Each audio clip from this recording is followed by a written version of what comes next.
तुम्हाला विश्वासात घेतलं जातं का? पंढरी आहे. शरद सोनवणे आमदार हे तुम्हाला विश्वासात घेतात का? नाही घेतील ना. आता हे बघा माझा अजून प्रयत्न घेतलं झाला, नाही. दादा अधिवेशनाला गेली, दादा मला विश्वासात घेतील. दादांना माहिती आहे का देवराम लांडे हा कामाचा माणूस आहे आणि दादा बरोबर कामाची माणसं शोधतो. त्याच्यामुळे आपण विश्वासात घेण्याचा विषय येत नाही ना. आता एकनाथ शिंदे साहेबांनी 4 वेळा सांगितलं खुशी खुशी. मग आता खुशी खुशी कामं होतील. बघू वाट बघूया आपण. त्याचं काय आपलं काय राजकारणाच्याही राहीत. मला एकच सांगायचं आहे संदीप भाऊ, फक्त आम्हाला पाणी द्या आणि आमचं धरणाचं पाणी आता सोडू नका. आता तर काय राहिलेत काय सोडायला. आता इथं काय आता हे सोडूच नका. आता हा जो साठा आहे हा तुम्ही सोडू नका असं तुमचं इथं आडतच पाणी नाही तर पोरच कुठून येणार आहे. म्हणणं. जुनी म्हण आहे काय वडिलांची. अरे आडतच नाही पाणी तर पोरच कसा येईल.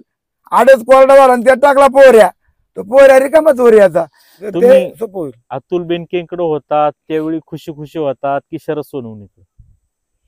नाही आता संदीप भाऊ मी या पाण्यावर बोलतो. मी राजकारणावर बोलत नाही राजकारण सध्या. बोला ना. नाही नको राजकारण बोलू आपण संदीप भाऊ. काय आता आपण मस्तपैकी गप्पा मारू. आता हे यात्रा बित्र झाल्या का खुशी खुशी कुठे? खुशी खुशी गप्पा मारू आपण.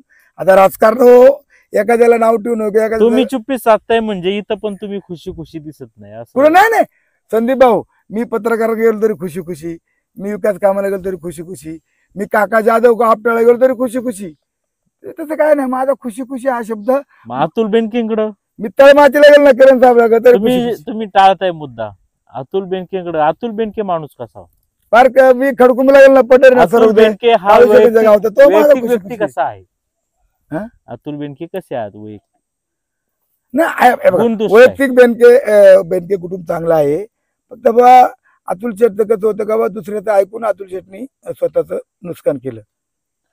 असं तिसरा नंबर येईल पार 3 नंबरवर फेकलं जाईल असं काय अंदाज आलता का तुम्हाला यापूर्वी? नाही मला काय ते मी मगाशी झाले राजकारण बोलायचं नाही. अतुल शेठनी बी कामं पहिली केली पण आता शेवटी कसं होतं, दुसऱ्यांचं ऐकून अतुल शेठचं खरं तर म्हणजे रिवर्स आले अतुल शेठ.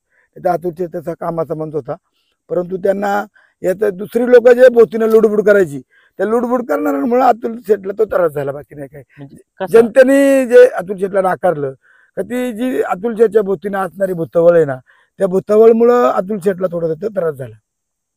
तुम्ही सोबत असते तर हा घडलं नसतं. नाही कधीच नाही घडलं ना. शेवटी कार्यकर्ते कसं होतं, प्रत्येक कार्यकर्ता हा नेत्याने ताकदीचा जवळ ठेवला पाहिजे. तुम्ही जर अतुल बेनकेच्या सोबत असता तर काहीतरी जास्त मतं मिळाली असती असं नाही वाटत? आता ते मत आता ते मत वाटतं सगळं वाटतं पण ते तर होऊन गेले त्याच्यावर बोलणं उचित नाही. जे झालं ते गंगेला वाहिलं. बोलतात कधी भेटल्यावर तुमच्याशी? हा बोलतात भाऊ की म्हणूनच बोलतात. त्याचं काय ना अतुल शेठ काय आपला म्हणजे हे नाही ना. परत होऊ शकते ते आमदार? नाही तेच हे बघा राजकारण आता नाही बोला संदीप भाऊ. पाण्याच्या प्रश्नावर तुम्ही मला प्रश्न विचारा. आणि परत होतील का आमदार? काय केलं पाहिजे त्यांनी जर आमदार व्हायचे त्यांना पुन्हा एकदा तर त्यांनी काय ते जेव्हा आता बोला आता मला वाटतं मी आमदार व्हावा. मी मत प्रयत्न केले नाही झालो. मला वाटतं मी आमदार 7व्या फेरीपर्यंत माझी कार्यकर्ते टनाटन उडत होते. म्हणजे आला वादळ. आता 7व्या फेरीपर्यंत मी जुन्नर तालुक्याच्या पुढे होतो. मला वाटलं मी झालो काय खरं आमदार.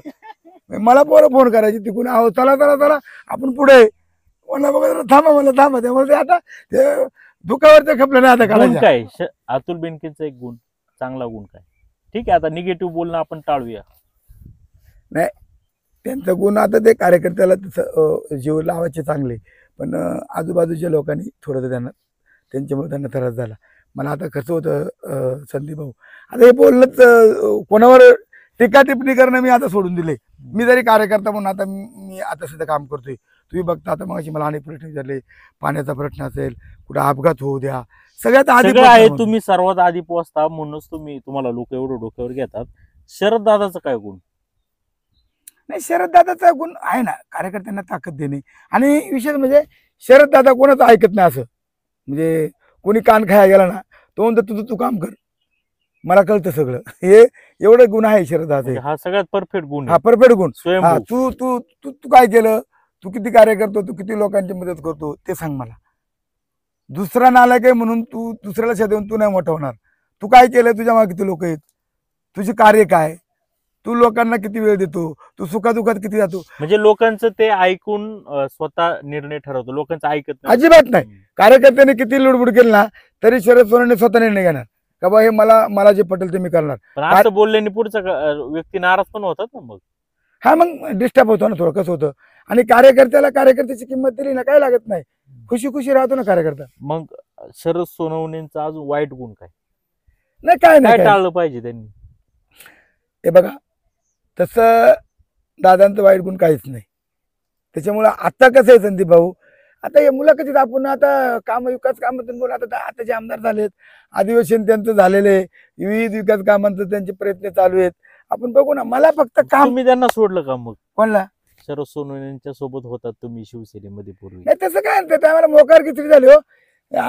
खासदार तिकडे गेले, शरदा इकडे गेले, कोण कुठे गेला हिसाबच लागला नाही. तुम्ही कुणाला काय गेले ना अतुल बँकेकडे काय गेले मग तुम्ही? शरद सोनवणे कंटाळूनच गेले ना. तसं नाही संदीप भाऊ, कोणी कोणाला कंट्रोलत नसतं. आता तर दादा नाही का अपक्ष राहिले निवडून आले, आता माझ्याबरोबर प्रवेश केला, तसं काय नसतं राजकारणामध्ये. आता बघा तुम्ही समजा तुम्हाला उदाहरण दिलं, तुम्ही शेरकर काँग्रेसचा बॉस तालुक्याचा, कोण? सत्यशील शेरकर सरचिटणीस राज्याचे, आणि त्याने पवार साहेबांच्या तुतारीत प्रवेश केला. प्रयत्नही नाही केला, डायरेक्ट तिकीट. तुम्ही आता आमदारकीची सगळ्या बाईट आहे तुमच्या, मला सांगा बरं सत्यशील शेरकरचा कुठे प्रवेश आहे का? काँग्रेसमधून डायरेक्ट तुतारीमध्ये तिकीट बिगर प्रवेश.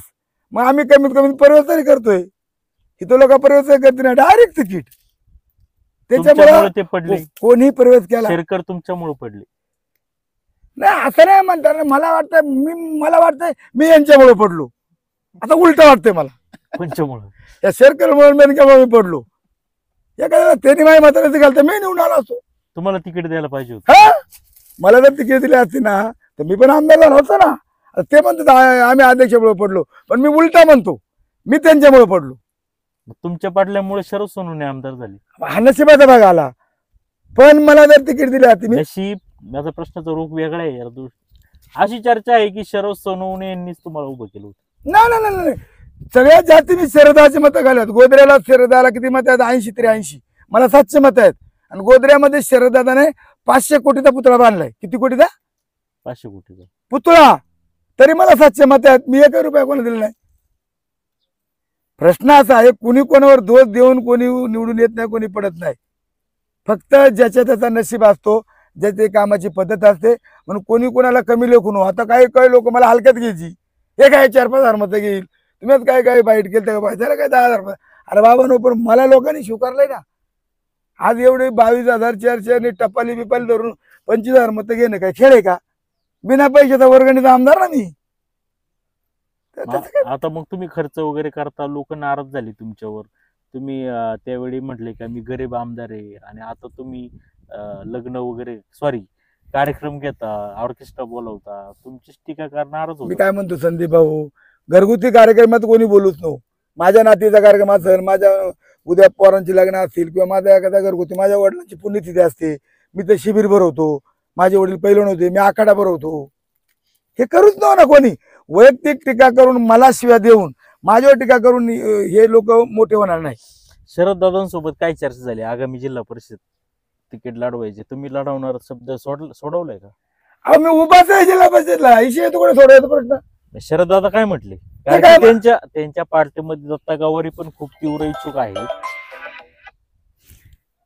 संदीप भाऊ, ही आता कोणाचीच नावं घेऊ नका. ही जे मला रोज शेजारी मंडळी ना, त्यांना शुभेच्छा का त्यांनी मला आशा देत जावा, रोज माझ्यावरती टीका करावी.